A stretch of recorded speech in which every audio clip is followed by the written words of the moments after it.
8, 7, 6, 5, 4, 3, 2, 1.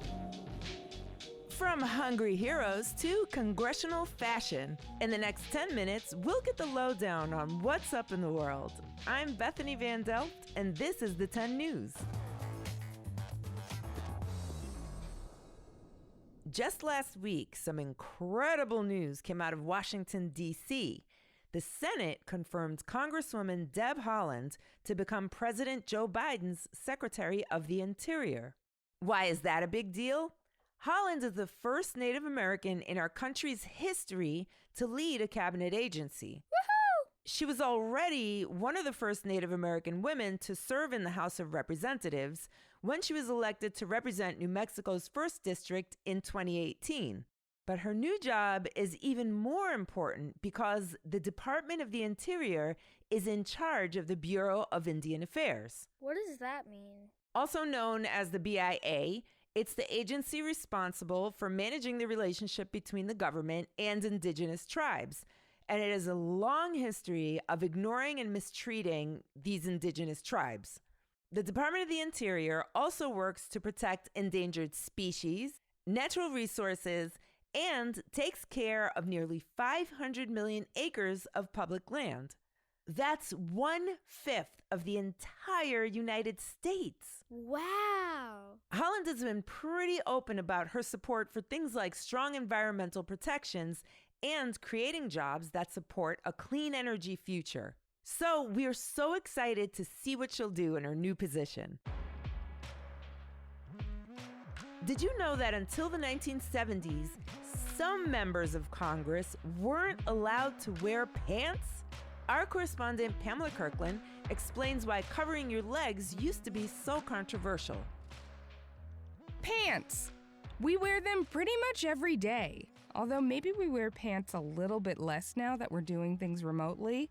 But you've probably never given a second thought to putting those pants on one leg at a time. Well, despite being some of the most powerful women in Washington, D.C., once upon a time, wearing pants was a big no-no if you were a woman in Congress. Seriously? Believe it or not, women even wearing pants didn't really become a widely accepted way for working women to dress until the 1970s. Are you kidding me? They generally wore dresses and skirts, but in 1969, Congresswoman Charlotte Reed did something no woman had done before. She walked onto the floor of the House of Representatives in a pantsuit. Booyah!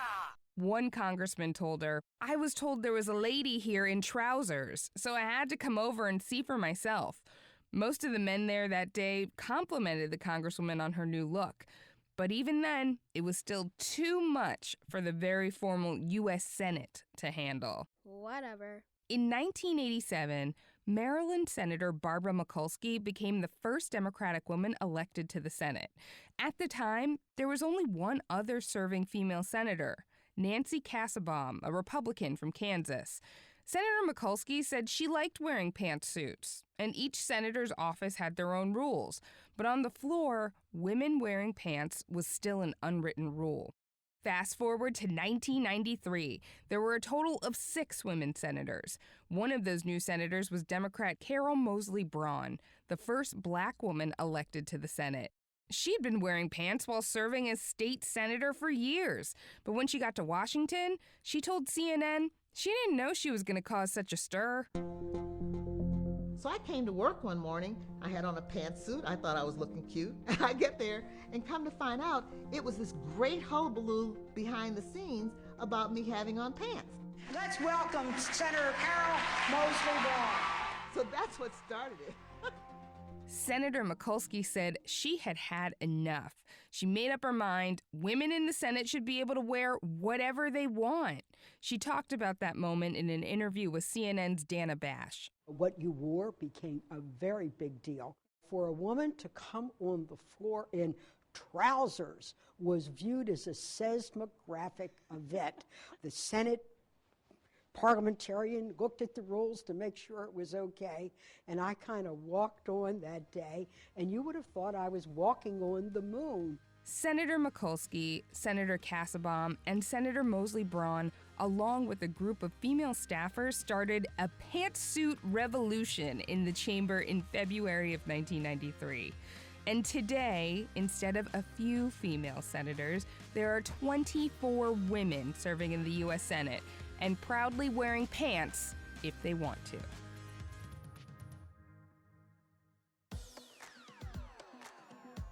Up next, everyone's favorite nature nerd Lane Farber explains how some funky fungus may help astronauts stay safe as they fly through space. So back in December, I told y'all to trade in your swimsuits for spacesuits when SpaceX launched the first commercial rocket ship in efforts to make traveling the galaxy a reality for everyday people like you and me. Now, it's a little early, but I still think exchanging your one piece for a pressurized space onesie is a pretty good idea. Okay. But you might need one more thing before you book your future trip to Mars. Mushrooms. No way. Yep, that's right, y'all. Mushrooms are the new hot topic in the world of space exploration. But we aren't talking about any old fungus. We're talking about special radiation-loving fungi. Are you feeling a little lost? Well, let me explain. One of the problems of colonizing life on Mars is that it doesn't have the same atmosphere as Earth. Not only does that mean that there's no air to breathe, but also that there's nothing to protect potential visitors from the harsh radiation of the sun and distant galaxies. People, animals, and plants can't survive high levels of radiation. Yikes. Though most organisms die from radiation, there are a few little friends that can't get enough of this stuff. Can you guess who? That's right. Mushrooms. Fungi. El hongo. Le fungus. So, not all fungi love radiation, but scientists recently discovered a few special species growing in one of the most highly radioactive places on our planet. And where exactly were these special species? Well, they were growing inside destroyed nuclear reactors at Chernobyl, a partially abandoned city in northern Ukraine, and the site of an infamous disaster. The Chernobyl nuclear power plant and the area surrounding it have been highly contaminated with radioactive waste since one of the plant's 4 nuclear reactors exploded early on the morning of April 26, 1986. With very little able to survive long-term radiation exposure, the scientists were surprised to find these special spores. Not only were these species surviving, they were thriving. Seeing these super spores gave the scientists a neat idea. What if these radiation-loving mushrooms could be used to protect astronauts from radiation? After a few lab tests and calls to NASA, Cladosporium sapphirospermum was launched into the cosmos to be studied at the International Space Station. After 30 days of monitoring the unassuming blob of fuzzy dark brown spores, the results were in. The test was a success. The sample reduced radiation and grew at a steady rate. Whoa! The fungus reduced radiation by 2%, which by itself is not enough to protect interplanetary travelers. But the scientists were very encouraged by the results. The researchers are now more curious than ever. They know that fungi has potential and that the possibilities are endless. All they have to do is keep reaching for the stars. Lucky you. It's What? What's the big idea? Trivia on the 10. What did a stuntman in Los Angeles do to help support his favorite local restaurant? Was it A, eat everything on the menu while on top of a moving bus? B, jump from the restaurant's roof into a giant pile of tortillas?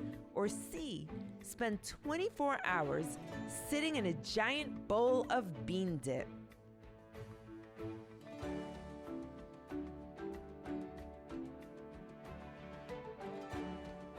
Did you guess it? The answer is C.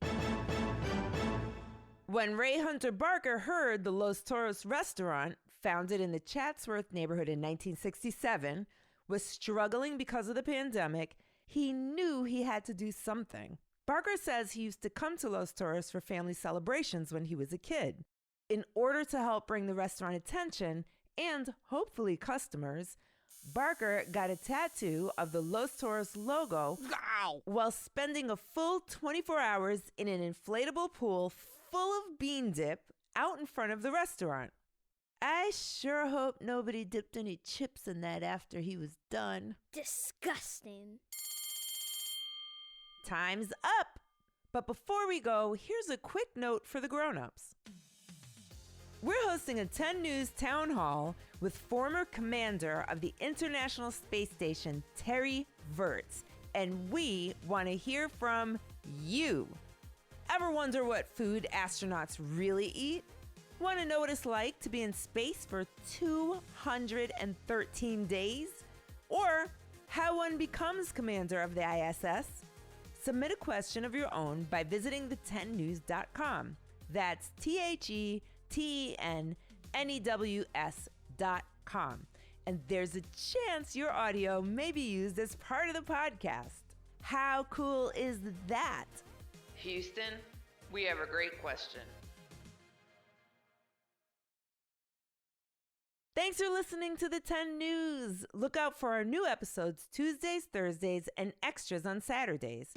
The 10 News is a co-production of Small But Mighty Media and Next Chapter Podcasts and is distributed by iHeartRadio. Our editorial director is Tracy Crooks. Editing and sound design by Pete Musto, who also co-wrote today's episode with Ben Austin DeCampo. Our creative producer is Jenner Pasqua. Stephen Tompkins is our head of audience development, and our production assistant is Sarah Olander. Lane Farber and Pamela Kirkland contributed to today's episode. Our production director is Jeremiah Tittle, and the 10 News is executive produced by Donald Albright and show creator Tracy Leeds Kaplan. Do you want to be part of the show? Have a grown-up help you record a question, a joke, or a fun fact you want to share, and email it to us at hello@the10news.com. And if you really love the 10 News, go to your favorite podcast app and submit a rating and review. It helps others find the show so they can join the fun too. I'm Bethany Van Delft, and thanks for listening to the 10 News. And be sure to find out who was sitting in your bean dip before you dip a chip.